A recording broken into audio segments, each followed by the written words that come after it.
Y bueno, y damos entonces la bienvenida a todos para este nuevo curso en este mes de octubre sobre Hechos de los Apóstoles, donde veremos esta figura de Pablo en la comunidad primitiva. Bueno, ¿qué tal, Eduardo? Acá andamos, estoy tratando de poner un poco de algo que se parece a un PowerPoint, pero si lo logro, veré si lo logro. Bueno, Si no lo logro, ya saben, es de ignorante, pero lo lograremos, lo lograremos. Más tarde o más temprano, viste que se logra. ahí está. Ahí está, ¿viste? ¿Viste, viste? Mirá, Bueno, yo quería empezar este, con, con el principio, lo cual es un acto de una creatividad notable de mi parte, ¿no? Así que, este, bueno, a ver, vamos a aclarar una primera cuestión.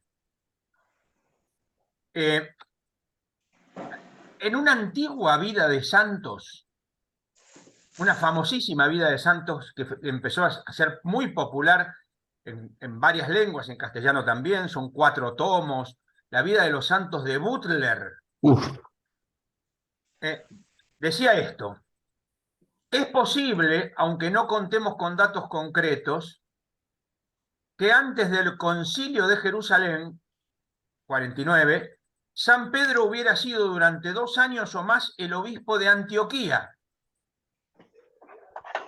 y que también había ido hasta Roma y había tomado posesión de la que habría de ser su sede permanente. Fue puesto en libertad por un ángel y partió en busca de un refugio seguro, tal vez en Antioquía o quizás en Roma. Desde aquel momento, los Hechos de los Apóstoles no vuelven a mencionar a Pedro. Página 676 del tomo 2, que es de abril a junio, para que más o menos ustedes se ubiquen. Yo, antes de seguir, quisiera invitarlos a estar atentos a los errores, como el que acabamos de leer o este que yo les señalo. Miren, por ejemplo, el libro del pueblo de Dios, la Biblia argentina, y ahí tienen la nota de 12:17, que la vamos a ver un poco más grande. Dice: a partir de este relato, Pedro ya no vuelve a ser mencionado en el libro de los Hechos. Sobre su actividad ulterior, ver Gálatas 2, 7, 14. Pero en Gálatas 2 se nos habla de lo que se ha llamado el Concilio de Jerusalén, que está narrado en Hechos 15, que viene después de Hechos 12 casi siempre. Por lo tanto, en Hechos 15 se habla de Pedro, como ven, acá dice, no vuelve a ser mencionado en el libro de los Hechos, lo cual no es cierto. Por eso ustedes podrán ver en la nueva edición del libro del pueblo de Dios, esta nota está omitida.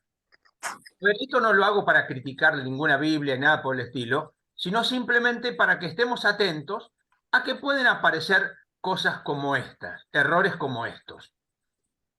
El problema que nosotros tenemos con Pedro, a verlo, quiero decirlo de la forma más ortodoxa posible. El problema que nosotros tenemos con Pedro es que somos católicos romanos. Es decir, para que no me lo entiendan mal, habitualmente se suele decir Pedro fue el primer papa, lo cual es un anacronismo notable,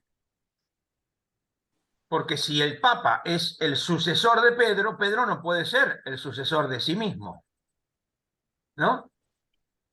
A ver, para que ustedes se ubiquen, en los primeros siglos de la Iglesia, para los que querían acá provocar mi pelea o esas cosas, en los primeros siglos de la Iglesia, Pedro y Pablo estaban juntos y como ustedes pueden ver en estos dos iconos distintos, notarán que los dos sostienen la Iglesia. Es decir, la Iglesia está sostenida por Pedro y por Pablo, no solo por Pedro en particular, insisto, en un primer tiempo en la estructura de la iglesia. Más tarde se empezó a distinguir, a dividir, y entonces, por ejemplo, empezamos a tener a un Pedro, ahí tienen distintos Pedros, de todo tipo, que las imágenes nos van permitiendo imaginar, como es obvio.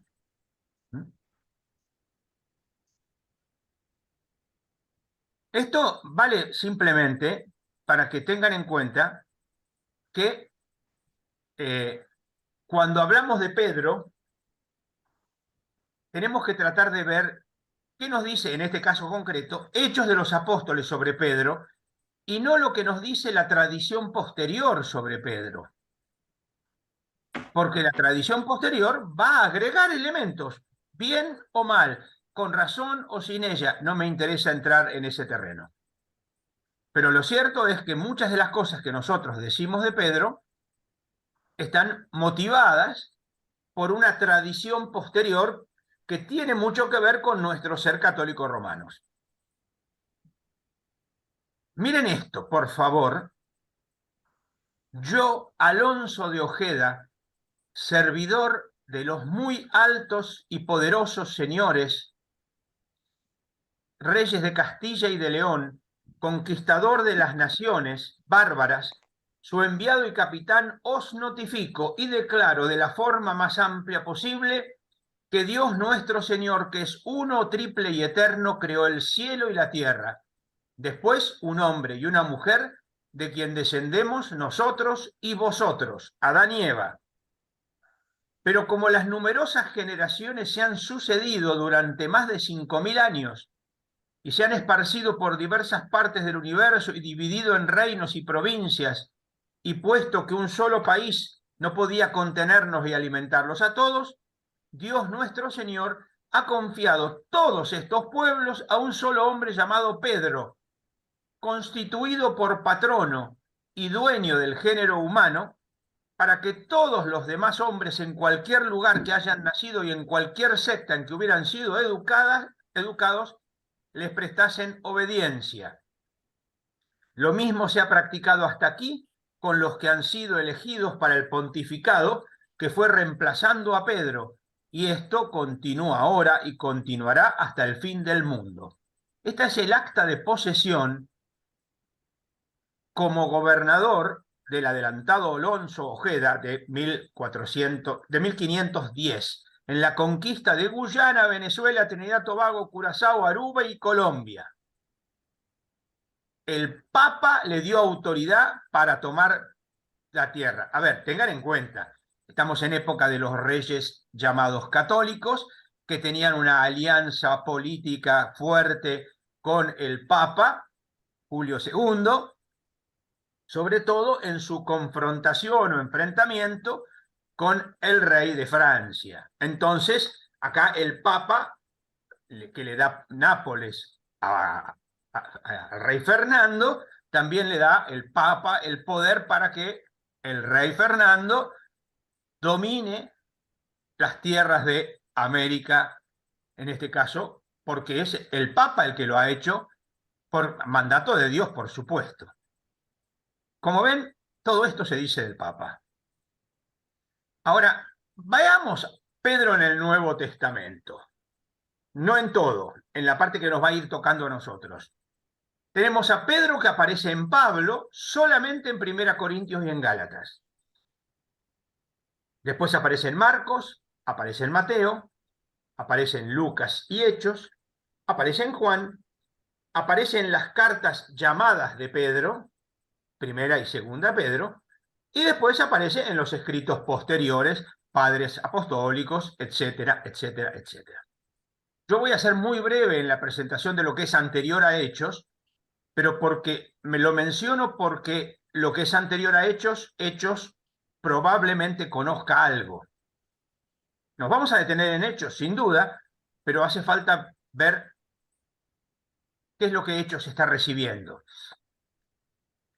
En Primera Corintios, si ustedes ven, además, tengan en cuenta que salvo en Gálatas 2, 7, 8, que algunos dicen que se trata del texto de un decreto, Pablo siempre lo llama Kefas, siempre. En Primera Corintios 1 nos enteramos que existe el partido de Kefas, junto con el partido de Apolo, el partido de Pablo y el partido de Cristo. En 1 Corintios 9, Pablo hace referencia a que Kefas y otros van a misionar acompañados de mujer hermana. Sin duda alguna, en este caso, se está refiriendo a que Pedro iba con su mujer. Entre paréntesis, esto nos sirve para entender cuando uno dice Pedro dejó todo y lo siguió. Dejó todo un tiempito, pero después volvió a juntarse. De hecho, va con su mujer a misionar. Es decir, el dejar todo parece más bien temporal que definitivo en estos casos. Y en 1 Corintios 15 se nos dice que Kefas fue el primero que vio al resucitado. Ahí está la lista que Pablo va a poner, una lista de a los que, perdón, Pablo va a poner una lista de la que él dice, esto es lo que yo recibí. Lo que yo recibí, lo transmití. Primero a Pedro, después, etcétera, etcétera, etcétera. En Gálatas, en cambio, primero Pablo se encuentra con Kefas cuando él sale de Damasco y va a Jerusalén, se encuentra con Kefas y va a estar 15 días charlando con él. Y después de ahí se va. Hay un segundo encuentro con Kefas en la asamblea de Jerusalén, que está en el capítulo 2. En este caso, Pablo con Bernabé y Tito se van a encontrar en privado con Santiago, el hermano del Señor, Kefas y Juan. En tercer lugar, después de la asamblea de Jerusalén, Pablo vuelve a Antioquía y en Antioquía se va a encontrar de nuevo con Kefas, donde va a tener un conflicto del cual no sabemos prácticamente nada. Podemos suponer, podemos imaginar, pero no sabemos nada. De hecho, el libro de los Hechos de los Apóstoles no nos dice absolutamente nada del conflicto en Antioquía. Si miramos Marcos, insisto, muy por arriba, van a ver que cuando hay listas de los 12 o de algunos, Tomar esta agua. Si yo no bebé, toma toda agua. ¿perdón? Bien, cuando hay listas, insisto, sea de los 12 o de algunos en particular, siempre Pedro está primero en la lista. Esto no es ocasional, no es por sorteo. Pedro es el primero porque es el primero.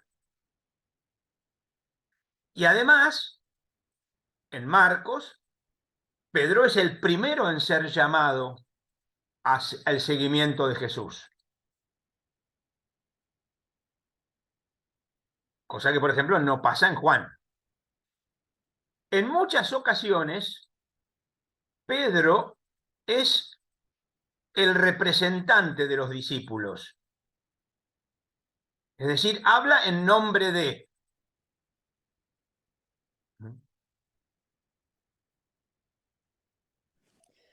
Hay otras cosas interesantes. Hay tres que son los preferidos de Jesús, que sobre todo en Marcos, Jesús los lleva a solas en más de una ocasión. Les recuerdo algunas.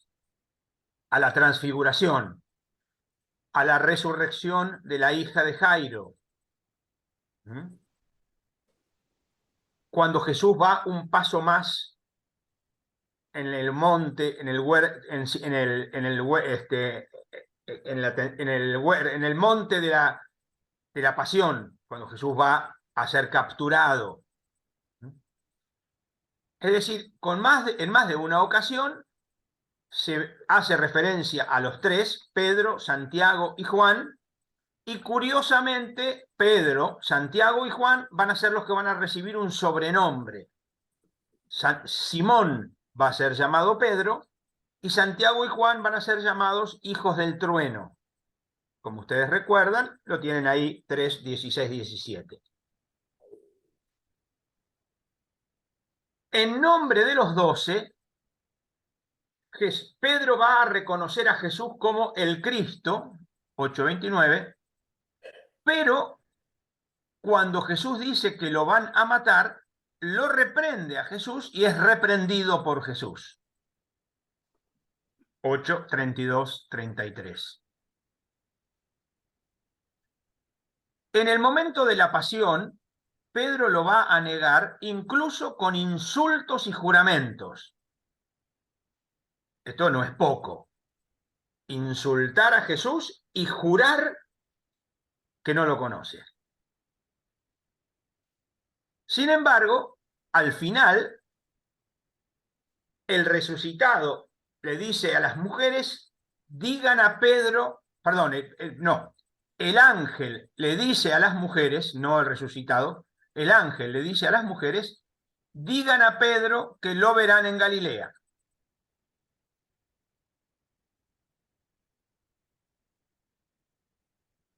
Hay algo interesante que a lo largo del Evangelio, sobre todo en la segunda parte, va a haber una enorme incomprensión sobre Jesús y sobre su situación, y esta incomprensión tiene como característica fundamental que los que no comprenden son Pedro, Santiago y Juan. No es inocente esto en la teología de Marcos, pero no nos interesa en este caso detenernos en esto. Y vayamos a Lucas en particular. Lucas nos va a presentar a Pedro en un relato que está exclusivamente en Lucas, en los sinópticos, que es el relato de la pesca milagrosa, que como consecuencia de la pesca, Pedro le va a decir a Jesús, aléjate de mí que soy un pecador.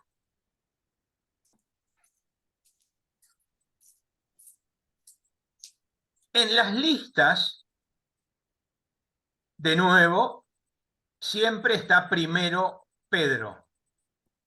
La diferencia en Lucas es que siempre está segundo Juan. Es decir, en Lucas no es Pedro, Santiago y Juan, sino Pedro, Juan y Santiago. De hecho, Pedro y Juan van a ser los que van a preparar la Pascua. ¿Se acuerdan que tienen que ir a buscar un salón para preparar la Pascua? Pedro y Juan van a preparar el salón. Al igual que en Marcos, en Lucas, Pedro va a ser vocero de los 12.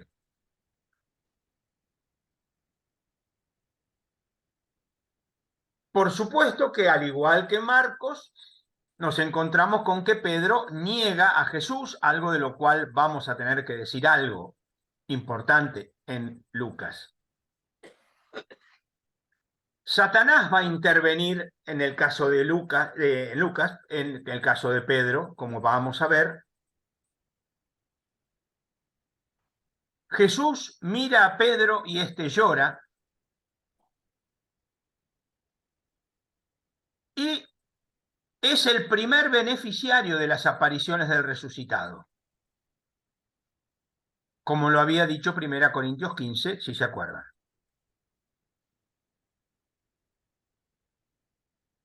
Si pasamos a Hechos, en Hechos, de nuevo aparece Pedro siempre primero en las listas. ¿Es Pedro el que toma la decisión de reemplazar a Judas? ¿Se acuerdan que, como Judas murió, hay que nombrar a otro para que sean 12? Es el que va a hablar a la multitud después de Pentecostés. También va a actuar como vocero del grupo. Pedro y Juan, de nuevo Pedro con Juan, igual que en el Evangelio de Lucas, son los que participan del primer milagro, de la prisión de ambos, y también en Samaria. Van a estar juntos viendo o siendo testigos de lo que está pasando en Samaria. En su encuentro con Cornelio en el capítulo 10, es la primera recepción de paganos. Algo muy típico de Hechos de los Apóstoles. Como yo les decía antes, Pedro va a estar preso, va a tener una intervención milagrosa y va a salir de la prisión y se va a escapar y se va a ir de la ciudad, aunque va a volver a la ciudad para la asamblea de Jerusalén, como ya dije. ¿Perdón? Hola. Hola. Estoy escuchando la clase. Ah. Bueno, y como digo, Pedro participa en la asamblea de Jerusalén, donde va a tomar la palabra él, en primer lugar, como corresponde a Hechos de los Apóstoles. Bueno, esto sería un poco para que ustedes tengan una primera idea de tema, de lo global, así de abuelo de pájaro. No sé si esto les sirve para algo, pero bueno, ahí tienen. Ahora, creo que a esta altura del partido no hace falta, sobre todo los que han hecho algunos de los ya encuentros sobre Hechos de los Apóstoles. Si hay alguno que no ha estado en ninguno, bueno, a ver, está claro que Hechos de los Apóstoles es el segundo tomo de la obra de Lucas. Y siendo el segundo tomo de la obra de Lucas, no se puede separar. Es inseparable, iba a decir no es inseparable, me corregí a tiempo, es inseparable el Pedro de Lucas del Pedro de Hechos. Inclusive hay cosas que serían de esperar que dijera Lucas Lucas en el Evangelio de Lucas, y no las dice, pero porque las va a decir en Hechos, por ejemplo. Así que veamos algunos datos. A ver, para los que son amantes de las estadísticas,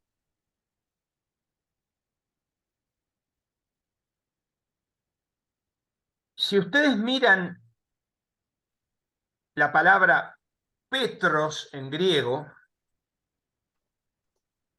es interesante que aparece en la Biblia griega 13 veces, siempre como una forma de decir lo que nosotros llamamos roca. Petros es roca. Entonces va a hablar de una roca acá, una roca allá, las rocas de esto, lo que fuere, y va a usar en griego, la Biblia griega, Petros. Pero si entramos en el Nuevo Testamento, siempre que aparece Petros se refiere a Pedro. No hay ni una sola vez que se refiera a roca. Es más, existe la otra variante, que es la palabra griega Petra. Petra aparece 106 veces en el Antiguo Testamento, siempre como roca, y aparece 14 veces en el Nuevo Testamento como roca. El ejemplo que va a ustedes a recordar fácilmente es: tú eres Pedro, Petros, y sobre esta piedra, Petra, edificaré mi iglesia. Es decir, tenemos en griego dos palabras de la misma familia, como ustedes se dan cuenta, pero cuando se usa Petros en el Nuevo Testamento, siempre es la figura de Simón Pedro. Y cuando se usa Petros en el Antiguo Testamento, siempre se refiere a una piedra. Existen otras palabras para que ustedes se ubiquen nada más. Por ejemplo, litos, de donde viene litografía, por ejemplo. Litos aparece también, en este caso ya sería más que roca, sería piedra, y aparece 301 vez en el Antiguo Testamento y 59 en el Nuevo. Pero, por ejemplo, ¿quién nos quitará la piedra del sepulcro? Tomaron piedras para apedrearlo, etc. Otro elemento interesante es que el término arameo en griego, helenizado, kefas, aparece una vez en el Evangelio de Juan, referido por supuesto a Simón Pedro, y 8 veces en Pablo. Como yo les dije, Pablo siempre lo llama Kefas, menos 2 veces en Gálatas. Si quieren, para seguir entrando en la estadística, el nombre Simón aparece 9 veces en Mateo, 5 referida a Pedro. Otras son Simón el leproso, Simón de Cirene, etc. En Marcos, 11 veces, 7 referida a Pedro. Las mismas 4 que que Mateo, están también en Marcos, insisto, Simón de Cirene, Simón el leproso, otro apóstol que también se llama Simón. En Lucas, 17 veces la palabra Simón, 12 veces referida a Pedro. En Juan, 25 veces, de las cuales 22 aparece referida a Pedro. Las otras 3, Judas, hijo de Simón Iscariote. En cambio, en Hechos de los Apóstoles es al revés. Aparece 13 veces Simón, pero solo 4 se refiere a Pedro.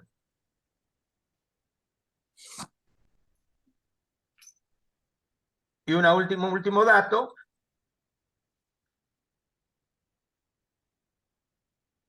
Ustedes saben que el nombre Simón es una helenización del hebreo Simeón. Simeón, que aparece 69 veces en la Biblia griega, aparece 7 veces en el Nuevo Testamento, solo 2 referidas a Pedro. Textos raros. Uno en boca de Santiago, el hermano del Señor, y la otra en la primera carta de Pedro, en la segunda carta de Pedro, como remitente. Esto era nada más que para que ustedes vean que, digamos, es fácilmente identificable. De hecho, inclusive, en más de una ocasión, aparece como si fuera un nombre doble. Simón Pedro. No es Simón llamado Pedro, Simón también Pedro, Simón al que también llamaban Pedro. Por ejemplo, en Hechos, cuando se habla de Simón, Pedro, va a decir Simón al que también llaman Pedro, por ejemplo. Acá no, digamos, directamente aparece como un nombre doble, Simón Pedro. A ver, al igual que Marcos, como ya les dije, aparece como vocero de los 12 en más de una ocasión, y también como primero del grupo amigo, que como yo les dije, en lugar de decir Pedro, Santiago y Juan, dice Pedro, Juan y Santiago. Sobre todo a Estela, que estas cosas le preocupan con justísima razón, en la Biblia, por ejemplo, latinoamericana, también dice Pedro, Santiago y Juan, donde dice Pedro, Juan y Santiago. Pero bueno, no, yo no soy el traductor, Estela, así que no se la agarren conmigo. Bien. Ahora, vayamos ahora a Lucas, sobre todo lo que es propio de Lucas con respecto a Pedro.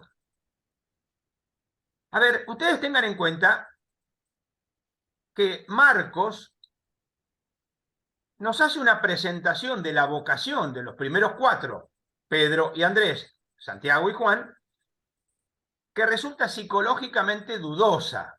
A ver, imagínense gente que está dedicada toda la vida a la pesca, desde chiquitos porque están con su papá, que también se dedicaba a la pesca, en el caso de Santiago y Juan, y que pasa un ilustre desconocido y le dice, síganme y los haré pescadores de hombres, y ellos dejan todo y lo siguen. No es muy... Está claro que lo que está mostrando el Evangelio de Marcos es digamos, el llamado, la voz, la palabra poderosa de Jesús, o como lo quieran llamar. En cambio, en Lucas lo va a poner más tarde. Va a poner, por ejemplo, algunos milagros de Jesús, por ejemplo, la curación de la suegra de Pedro, y va a poner la pesca milagrosa antes del llamado, lo cual hace que el llamado sea más razonable. El llamado a Pedro lo tenemos en la pesca milagrosa, que está en el capítulo 5, del 1 al 11. Y acá ya hay algunas cosas que valen la pena prestarle atención.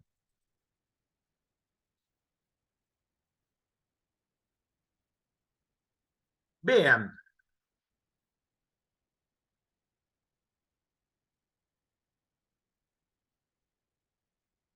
en el relato de la pesca, nos dice que él estaba a la orilla del lago Genesaret y la gente se agolpaba a su alrededor para oír la palabra de Dios. Interesante, la palabra de Dios es lo que la gente quiere escuchar. Cuando vio dos barcas que estaban a la orilla del lago, los pescadores habían bajado de ellas y estaban lavando las redes. Subiendo a una de las barcas, que era de Simón, le rogó que se alejara un poco a tierra y sentándose enseñaba desde la barca a la muchedumbre. Como ven, resulta que estamos ante la barca de Simón. Jesús no predica desde una barca, como Marcos, capítulo 4, sino desde la barca de Simón. Les recuerdo, Marcos lo dice así.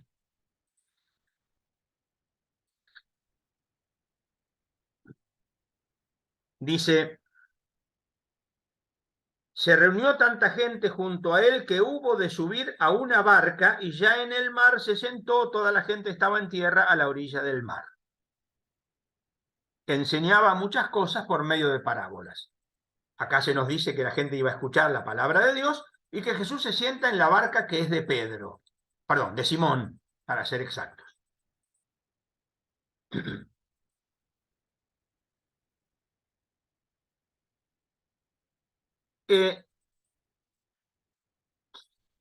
A ver,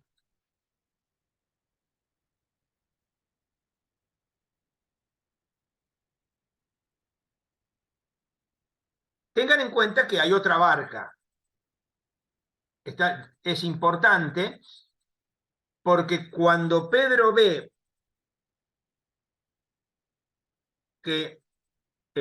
a ver, vamos a recordar bien el texto, porque hay que prestar atención a los verbos, singulares o plurales para empezar. Cuando acabó de hablar, le dijo a Simón, boga mar adentro y echen ustedes las redes de ustedes para pescar. ¿A quién más se lo dice? No sabemos, porque está en plural el verbo. Echen las redes de ustedes. Simón le respondió, maestro, hemos estado bregando toda la noche y no hemos pescado nada, pero por tu palabra echaré las redes.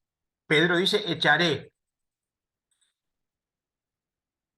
Y haciendo así, pescaron, plural, gran cantidad de peces, de modo que las redes amenazaban romperse, e hicieron, plural, señas a los compañeros de la otra barca para que vinieran en su ayuda. Vinieron y llenaron tanto las dos barcas que casi se hundían.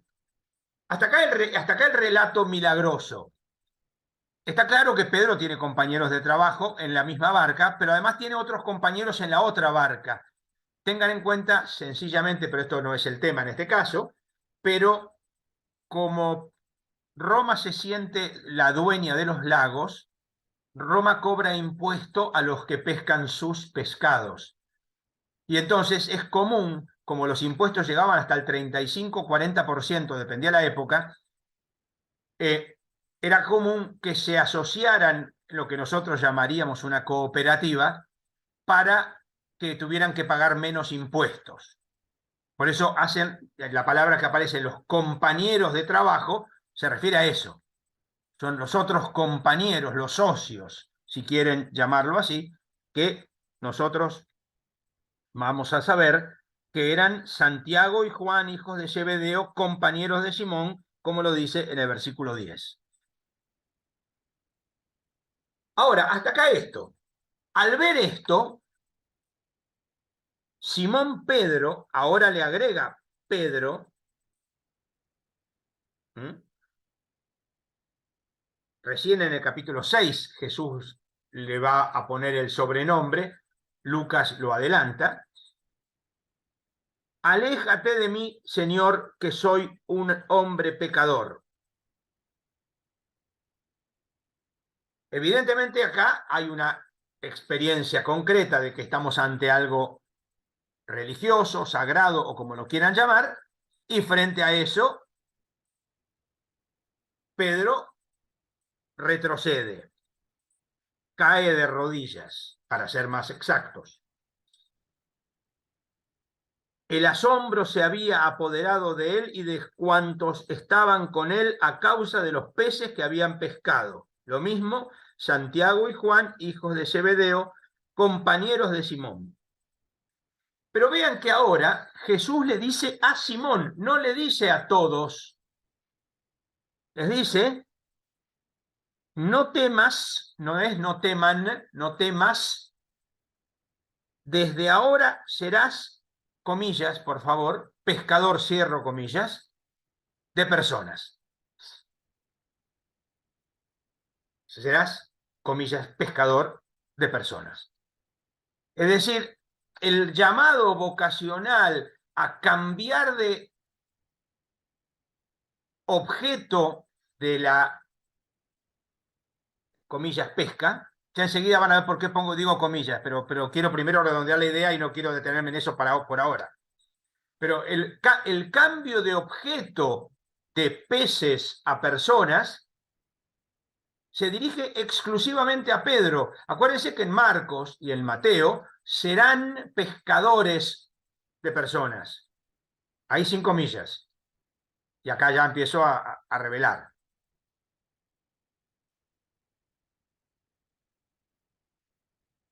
Ahora, el texto sigue y termina en el siguiente versículo. Llevaron a tierra las barcas y dejándolo todo lo siguieron. Como ven ahora, volvemos al plural. Son todos estos que están acá, es decir, Pedro, Santiago y Juan, los que siguen a Jesús.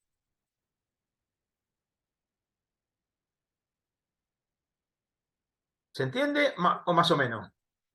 Por favor, digo, en todo caso, si no se entienden, aúllen, griten, lloren, patalen o hagan algo, porque si no yo no me entero. Y yo voy a creer que todos se entendieron perfectamente bien y después van a hablar mal de mí. Claro.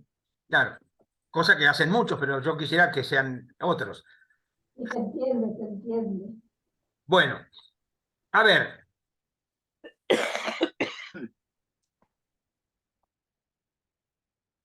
Antes de avanzar un poquito más, retrocedamos. Estamos en el capítulo 5, vamos más para atrás. ¿Por qué? Porque en el capítulo 4 Jesús es tentado en el desierto. Yo me voy a detener en lo que a mí me interesa, que tiene que ver con lo que estamos viendo, no se asusten. ¿Se acuerdan ustedes que las tentaciones en Mateo y en Lucas son 3? En Marcos son tentaciones.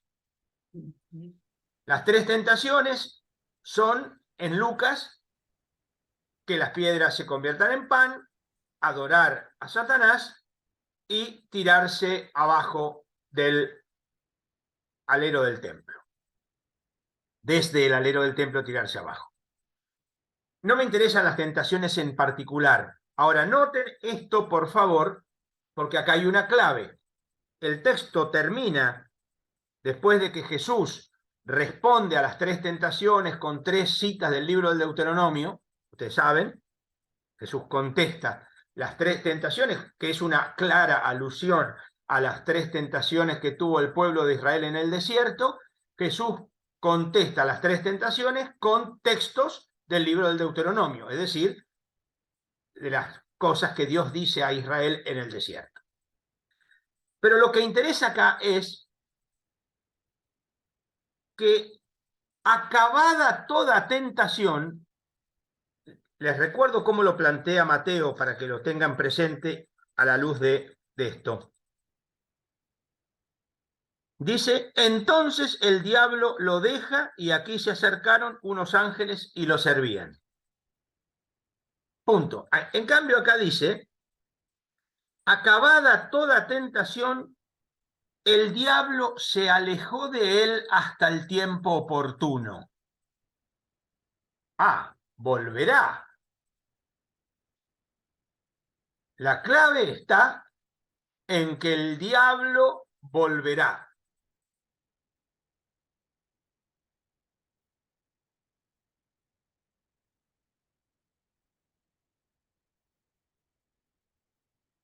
A ver.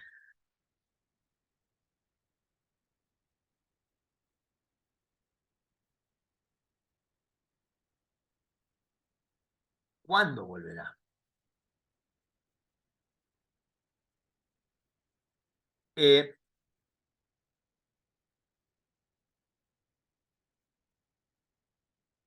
el capítulo 22, de Lucas, nos vamos a encontrar con que empieza el drama de la pasión. Acuérdense, empieza la traición de Judas, etc. La preparación de la Pascua, etc. A ver, noten este dato interesante. En 22:3 entró Satanás en Judas. Ahí volvió. Ahí volvió. ¿Cuándo va a volver Satanás? En el momento del drama. En el momento en que se desata el drama contra Jesús, la pasión, vuelve Satanás, que va a ser el instrumento, el artífice, el gestor, o como quieran llamarlo, de todo el drama.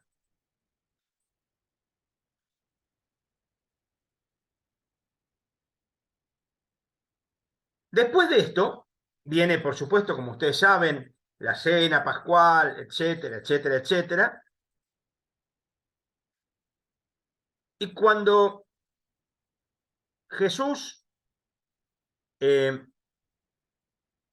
dice que está entre ellos como el que sirve, porque algunos querían ser los mayores otra vez, ya lo habían pasado en el capítulo 9.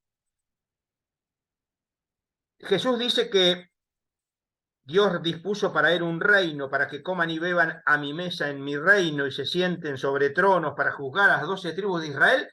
Y Jesús arranca, Simón, Simón, mira que Satanás ha solicitado el poder de cribarlos como el trigo, pero yo he rogado por ti para que tu fe no desfallezca, y cuando hayas vuelto, confirma a tus hermanos. 22, 31 y 32. A ver, primero noten los verbos de nuevo, en plural. Satanás pidió autorización para cribarlos, es decir, a los discípulos, no a Pedro.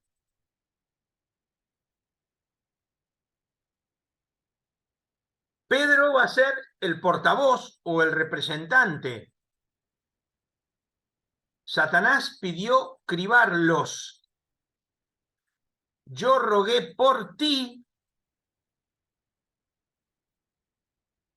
cuando hayas vuelto, confirma a tus hermanos. Bueno, vamos a prestarle un poco de atención a esto, porque todo esto tiene mucho que ver. A ver, empecemos por algo. Yo les dije, entre comillas, pescador. ¿Se acuerdan? Pero entre comillas, pescador en Lucas 5:10. Porque en realidad no dice pescador, como sí lo dice en Mateo, en Marcos, o nos dice también que Pedro era pescador, pero cuando Jesús le dice, yo haré de ti, usa un verbo que tiene la raíz vida, zoe, en griego. Es decir, lo que va a hacer Pedro es atrapar vivos, no pescar. Generalmente todos saben que los peces que se sacan se mueren. No, acá es sacar con vida, conservar con vida, atrapar, pero no matar. El ser pescador en Lucas tiene una relación directa con la vida. Para empezar, serás, comillas, pescador de personas. En segundo lugar, hay algo interesante. Ustedes saben que en el Evangelio de Lucas es muy frecuente que Lucas nos señale a Jesús rezando. Jesús reza por muchas partes del Evangelio de Lucas, cosa que no aparece en otros evangelios. Jesús aparece en oración en el bautismo. Es decir, el Espíritu desciende sobre Jesús en el bautismo, no por el bautismo, sino porque Jesús reza. Puesto en oración, descendió el Espíritu sobre él.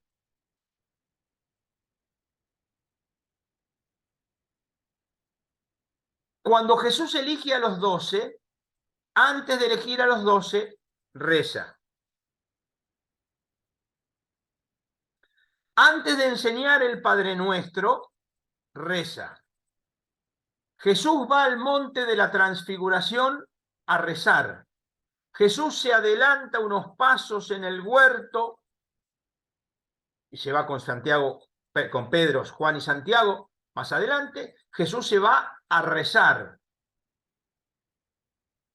Y Jesús reza en un texto bastante extraño gramaticalmente. A ver, Lucas no le preocupa además. Es por lejos el que mejor escribe de los tres sinópticos, pero a Lucas no le interesa demasiado. Por ejemplo, en el bautismo, Juan está preso narrativamente. Si ustedes ven, Juan no es responsable del bautismo de Jesús en Lucas. ¿Qué es lo que quiero decir? En este caso nada. Pero fíjense que va a decir en el capítulo 9 algo muy insólito. Dice 9:18. Estando otra vez orando a solas, en compañía de sus discípulos les preguntó. A ver, ¿estaba a solas o estaba con los discípulos? Está claro que si Jesús va a hacer una pregunta y que espera una respuesta, tiene que haber alguien. Pero si Jesús reza, reza solo. A Lucas no le preocupa esa contradicción. Jesús estaba rezando y le pregunta a los discípulos, ¿quién dice la gente que soy yo? Donde viene lo que se ha llamado la confesión de fe de Pedro. Es decir, y acá hay algo interesante, si bien narrativamente la profesión de fe de Pedro no tiene en Lucas el rol importante que tienen Marcos y el rol importante que tienen Mateo. Sin embargo, igual Jesús reza, como lo hace en todos los momentos importantes. Es decir, sabemos que es importante no por lo que va a decir en el texto, sino porque Jesús reza antes. No sé si me están siguiendo esto. ¿Por qué señalo esto? Porque Jesús reza antes y ahora Jesús reza por Pedro. Aunque usa otro verbo, he rogado por ti. Pero de todas maneras es Jesús en oración por Pedro.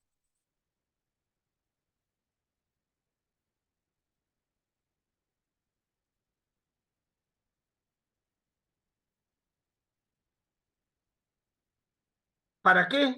Para que cuando vuelva confirme a sus hermanos.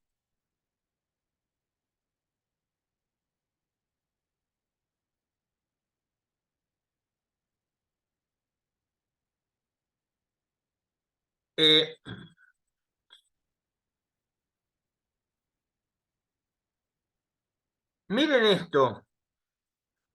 Hay un conflicto, como se ve, entre Jesús y Satanás. El conflicto entre Jesús y Satanás está dado porque son dos reinos que entran en conflicto, el reino de Dios y el reino de Satanás. Acuérdense, la tentación, la segunda, es todos estos reinos me han sido dados y yo se lo doy a quien quiero. Por eso va a ser interesante, por ejemplo, son dos textos nada más que de Lucas, que cuando vuelven los 72 de la predicación, vuelven contentos hablando de lo que había pasado en la predicación y Jesús les dice, he visto a Satanás caer del cielo.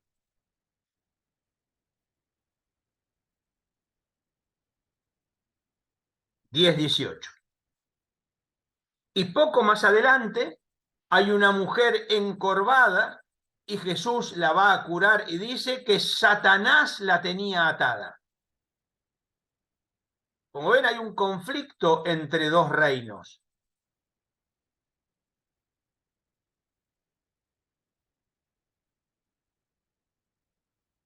No sé si se entiende bien.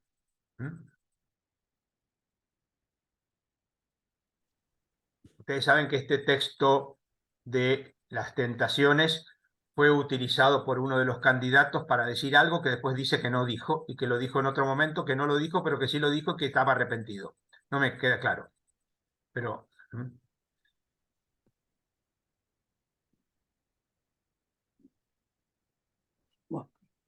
con esta frase, como usted... ¿Perdón? Con esta frase, entonces, de Pedro, perdón, de Satanás en el capítulo 22, nos empieza a mostrar que Lucas interpreta en clave satánica la traición de Judas, el abandono de los discípulos y la negación de Pedro. Por eso me ha pedido poder para cribarlos como el trigo. Es decir, todos abandonan a Jesús, Pedro lo niega, Judas lo traiciona. Esto es intervención de Satanás. Pero ojo, lo que va a decir Jesús es cuando regreses, cuando vuelvas. Ustedes saben el verbo volver, por supuesto, no hace falta aclararlo. Indica en muchísimos casos volver a algún lado, pero también en capítulo 1 hará volver el corazón de los padres a los hijos. Tiene que ver con la conversión o como un cambiar de actitud en 1:16 y 17 o en 17:4. Por lo tanto, lo que Jesús le está diciendo a Pedro es cuando cambies de actitud, después de haberme negado, cuando cambies de actitud y le va a decir que confirme a los hermanos. El verbo confirmar es un verbo importante también en en Lucas. No se olviden, por favor, que es el verbo clave en el momento clave del Evangelio de Lucas, que es cuando Jesús confirmó su decisión de ir a Jerusalén, 9:51. Si cuando empieza el largo viaje de Jesús a Jerusalén, lo hace con el verbo confirmar. Y acá viene entonces este tema. Confirmar a los hermanos es lo que va a hacer Pedro en Hechos de los Apóstoles. También lo van a hacer otros. Por ejemplo, Judas y Silas son enviados por la Asamblea de Jerusalén para confirmar la carta que llevan Pablo y Bernabé a las comunidades diciendo la decisión que ha tomado la comunidad sobre los circuncidados o no circuncidados.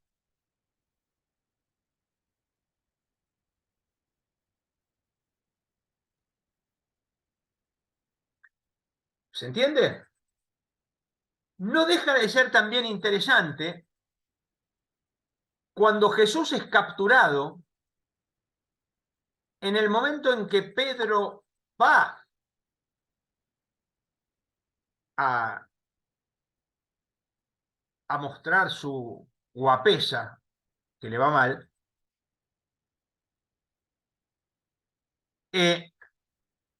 una de las mujeres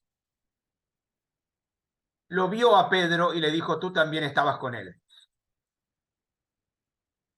Más adelante, otra de las mujeres lo observó y dijo, estaba con él.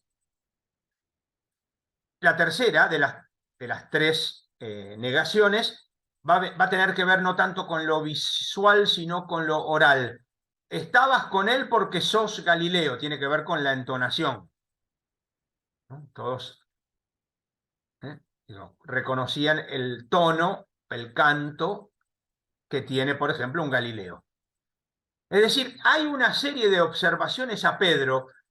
Una mujer lo ve, otra mujer lo observa, otro varón lo oye, y en ese interín, después de la tercera, Jesús mira atentamente a Pedro, y al mirar Jesús atentamente a Pedro, Pedro llora. Porque recuerda, ¿no? Famoso, antes que el gallo cante. Es decir, la mirada de Jesús es vista, es presentada en este caso concreto, como algo que Jesús le dirige a Pedro y que provoca que Pedro vuelva. Cuando vuelvas, etc.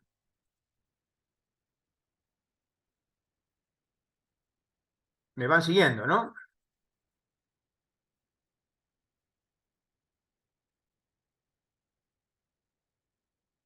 Y vayamos a el final de Lucas.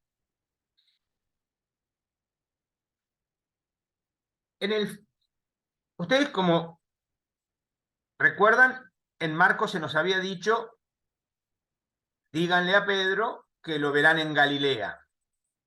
Ustedes saben, o es importante saber, que Lucas prefiere concentrar todo, tiempo y espacio, en la Pascua.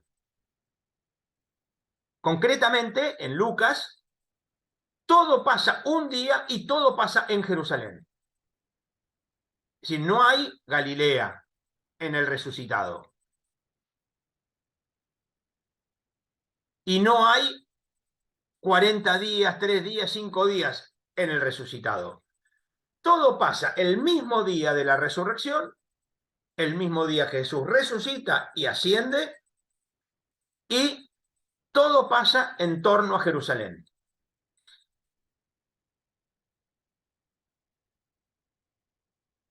Por lo tanto, hay una concentración de tiempo y espacio, como digo. Ahora, es interesante que Lucas a pesar de que sigue bastante al pie de la letra a Marcos, el relato de la pasión de Marcos, tiene elementos propios, pero son elementos propios que en algunas partes se asemejan bastante a Juan.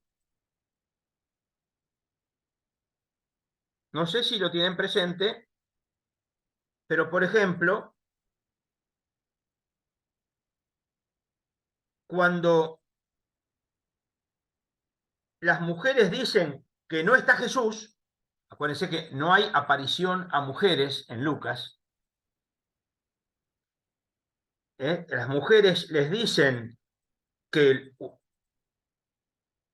encontraron a dos hombres vestidos resplandecientes, bla, bla, bla, regresaron del sepulcro y anunciaron estas cosas a los 11, pero le parecían desatinos y no le creían. Son cosas de mujeres, como todo el mundo sabe. A las mujeres no hay que creerles porque son desatinadas. Con todo, dice el Evangelio, Pedro se levantó y corrió al sepulcro. Se inclinó, pero solo vio los lienzos, se volvió a su casa asombrado por lo sucedido. De golpe nos encontramos con que después del encuentro de los dos hombres con las mujeres, hay un versículo que nos dice que Pedro fue al sepulcro y en el versículo siguiente viene la escena de los peregrinos de Emaús. ¿Está bien? Pero la escena de los peregrinos de Emaús termina con que los peregrinos lo ven a Jesús al partir el pan, no lo vieron en el peregrino que estaba con ellos, ¿no? Contaron lo que había pasado en el camino y cómo lo habían conocido al partir el pan. Estoy leyendo versículo 35. Pero ellos, cuando llegan los peregrinos de Emaús, le dicen, es verdad, es decir, es verdad lo que habían dicho las mujeres a las cuales no le creíamos,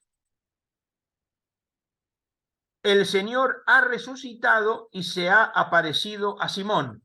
Todavía no se le apareció a los demás, a Simón y ahora también a los dos peregrinos de Emaús.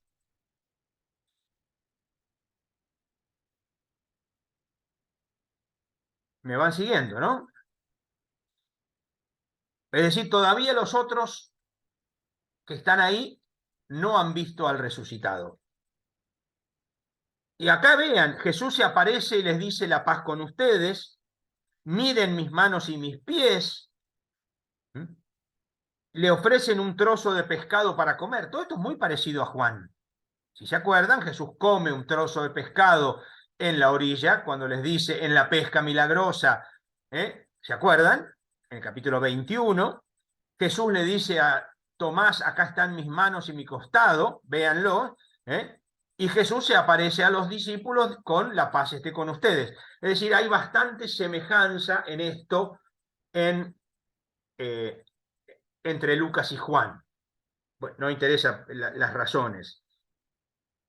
Ahora,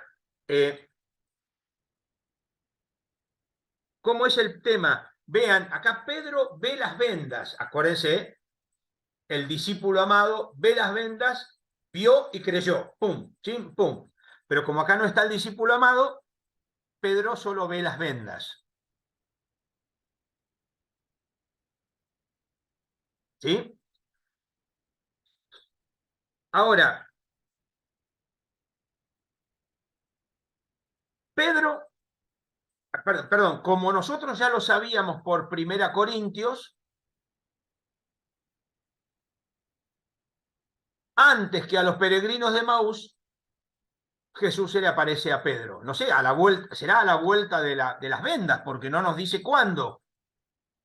No hay ninguna información de cómo fue el encuentro o el modo de aparición entre Pedro y Jesús resucitado. Lo cierto es que Lucas quiere mostrar que antes que a los peregrinos de Emaús se le apareció al resucitado, aunque la aparición solamente está narrada, es una narración, no hay un relato de la aparición. ¿Está bien? Ahora,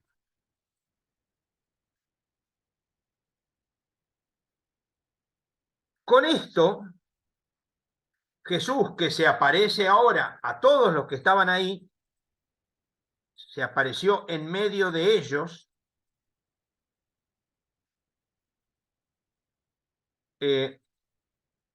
una cuestión sencilla pero elemental.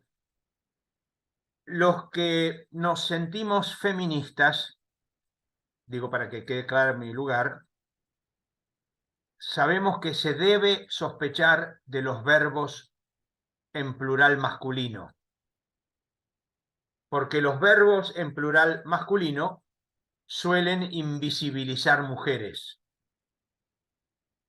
Digo porque ustedes van a ver que se presentó en medio de ellos, sobresaltados, asustados. Está bien, ¿no? Estaban asombrados, le ofrecieron, bueno, no, en este caso no, comió delante de ellos, no hay ellas. Sin embargo, si están los peregrinos de Maús, no es nada improbable que uno de los dos peregrinos de Maús sea una mujer, la mujer de Cleofás.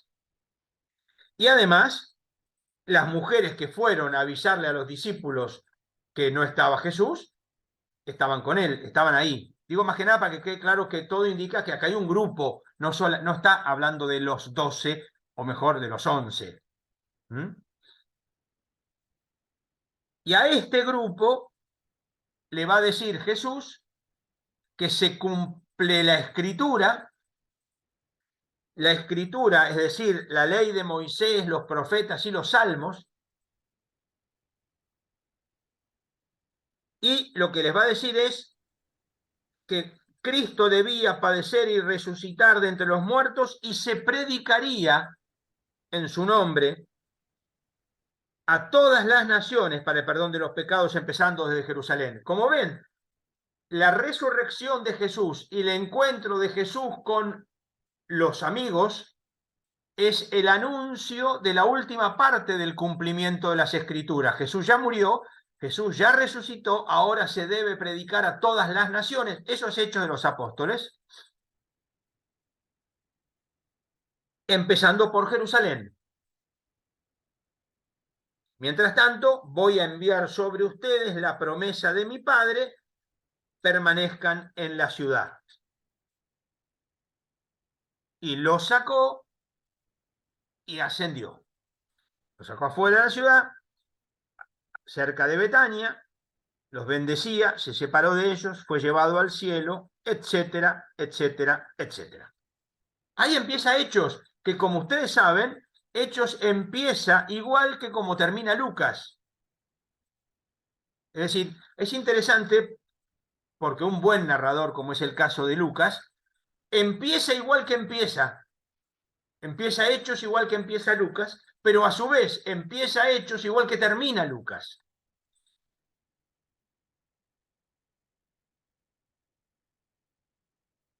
Acuérdense, no se vayan de Jerusalén, sino que aguarden la promesa del Padre que oyeron de mí, porque Juan bautizó con agua, etcétera, etcétera, etcétera. Es decir, lo que acaba de decir en el final de Lucas, ahora lo tenemos acá en Hechos 1, 4, y la referencia a Juan el Bautista con la que vuelve a empezar el principio del Evangelio de Lucas.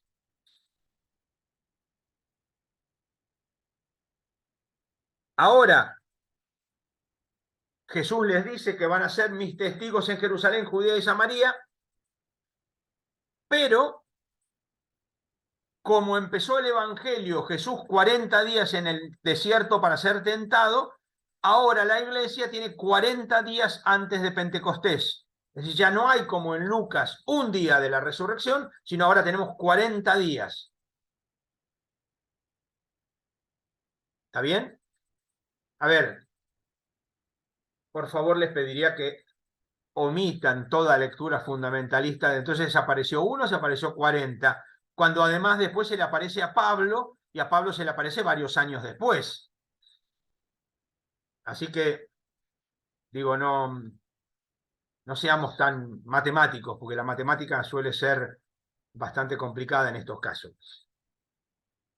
Ahora nos vamos a encontrar con que el grupo está ahí esperando la promesa, y el texto nos dice: cuando subieron a la estancia superior donde vivían, Pedro y Juan, como ven el orden, Pedro y Juan, Santiago y Andrés, y después viene la lista que termina con: perseveraban en la oración como Jesús, con un mismo espíritu, en compañía de algunas mujeres y de María, la madre de Jesús, y sus hermanos. Con lo cual, tenemos acá un primer grupo. Como Jesús eligió 12, van a elegir el número 12 que reemplaza al que se fue, Judas. Pedro va a reemplazar al que se fue, a Judas. Acuérdense que Pedro va a decir: puesto de pie ante los hermanos, ya que el número de personas congregadas por el mismo propósito era de unas 120, les dijo: hermanos, era preciso que se cumpliera la escritura que el Espíritu Santo por boca de David había anunciado acerca de Judas, que fue guía de los que prendieron a Jesús, etcétera, etcétera, etcétera. Como ven, se vuelven a elegir 12, se vuelve a hacer referencia a los 40 días, se vuelve a hacer referencia al envío del Espíritu, es decir, ahora todo vuelve a empezar, pero si había empezado Jesús, para lo cual contó desde el principio con Pedro, ahora todo vuelve a empezar con la iglesia, y entonces va a ocupar el rol principal Pedro, toda la primera parte del libro de los Hechos. Después ya lo veremos, ya lo vimos en su momento, toda la segunda parte de Hechos, el rol lo va a jugar Pablo. Bueno, yo hablé demasiado y faltan 3 minutos para terminar, así que me parece que sería bueno que si alguna pregunta, crisis, rechinar de dientes, expulsión de demonios o algo por el estilo, pueden decir algo. Eso sí, avisen, hablen o callen para siempre.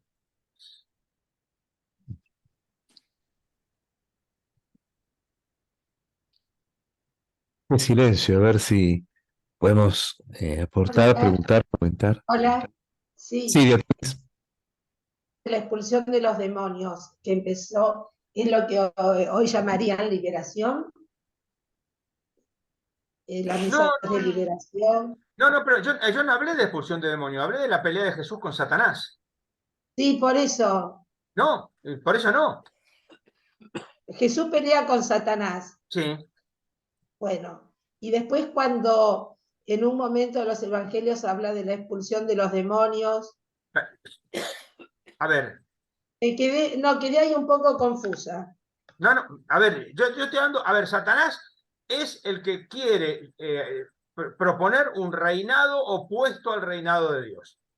Perfecto. Eso es el tema que nos interesa en el caso de Satanás. El tema de los demonios es otro tema que no tiene mucho que ver en todo esto. No tengo problema en contestar, pero quiero decir, No, está bien, pero gracias. digo, concentrémonos en el tema este.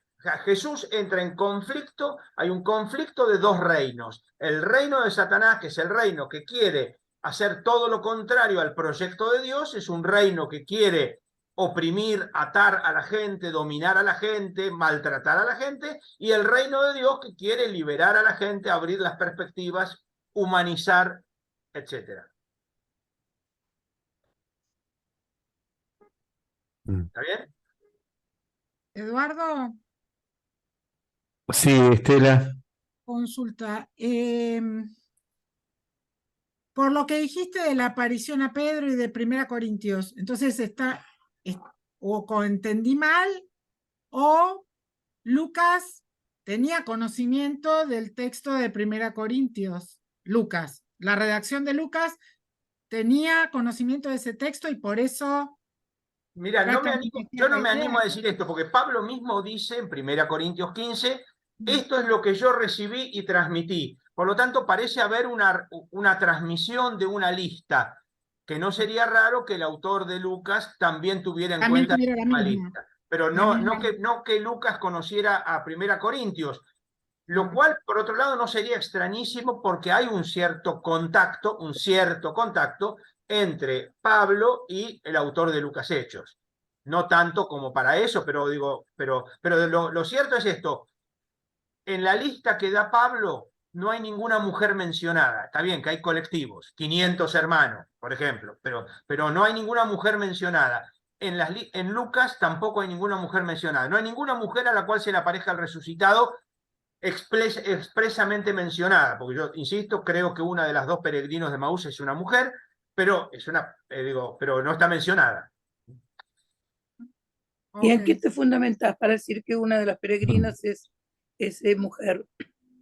Perdón, estoy ronca. Bueno, primero que se dice el nombre de uno y no se dice el nombre del otro, ¿no es cierto? ¿Hasta ahí vamos? ¿O Sí. no? Sí, esto es lo que pasa, que no puedo hablar. Está bien, no te pongas muda. A ver, pero además de que digamos, está claro que no aparece en ningún momento un plural masculino digamos, por ejemplo, la Biblia de Jerusalén dice, se pusieron a hablar el uno al otro. Ahí serían dos varones. Pero en Sí, griego dice, se pusieron a hablar mutuamente. ¿No? Aleluz. Por lo tanto, no es expresamente. Además, hay otra cuestión. Entran en la misma casa, viven en la misma casa. Y además es interesante que uno se llama Cleofás, el varón, el otro no se lo menciona, pero nosotros sabemos por el Evangelio de Juan, que ya sabemos que hay contactos entre Juan y el relato de la Pasión, que la mujer de Cleofás estaba al pie de la cruz de Jesús junto con María y María Magdalena. ah, ¿Recuerdan o no? sí, Había 3 o 4 mujeres. Estaba la madre de Jesús, María, mujer de Cleofás, y María Magdalena. gracias. Entonces me parece que es muy probable que fuera una mujer. Silenciada por el plural masculino. Yo quería confirmar, el único que habla de la mirada de Jesús a Pedro es Lucas, ¿no? Exactamente. Y solo en el Yo estoy Evangelio. mirando un gato, pero eso es otro tema. Yo voy a traer a mi perro que odia a los gatos y vas a ver cómo la mirada del gato va a huir desfavorido. Pero bueno, Está bien. Gracias, gracias. no, de nada. No por perseguirme al gato, sino por la respuesta. Ah, Bueno, gente, realmente quedamos